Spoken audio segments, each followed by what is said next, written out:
eat a bit a couple of times. Lips a bit dry.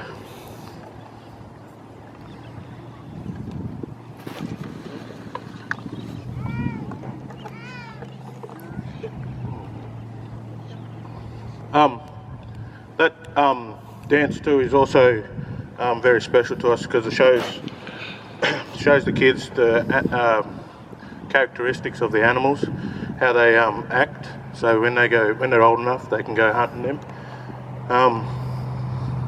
The boys only do the kangaroo, girls do the emus, and that's only because when we get to a certain age, like to manhood, when we're going through initiation, then we're allowed to eat meat.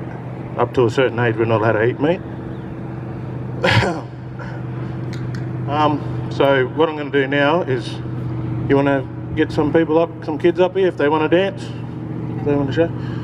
I'll just go through some dances if you like, show them how to act. So any kids want to come and dance, come up. The cubs will do it. Don't be ashamed, get up here.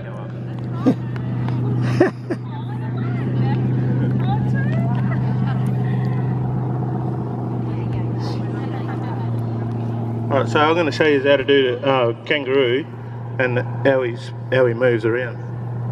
With the kangaroo, alright,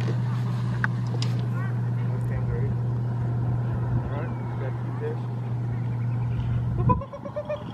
You got a kookaburra. Ready?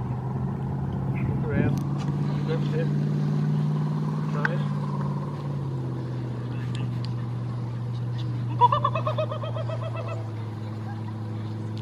Around.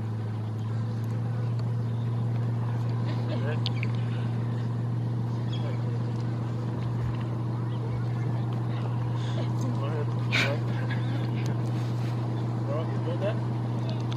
Emu. Alright, put an emu. You start off like this.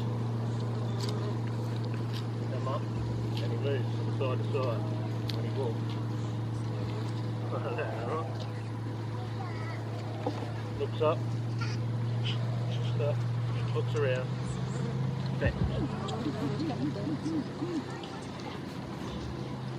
But remember when you're emu, this is your head, not this one. Alright? We got the eagle as well, alright? Eagle is like this one. There he comes around. Like an eagle. Alright, you kids are going to have a crack at it then? Mix all them together? Come around the front.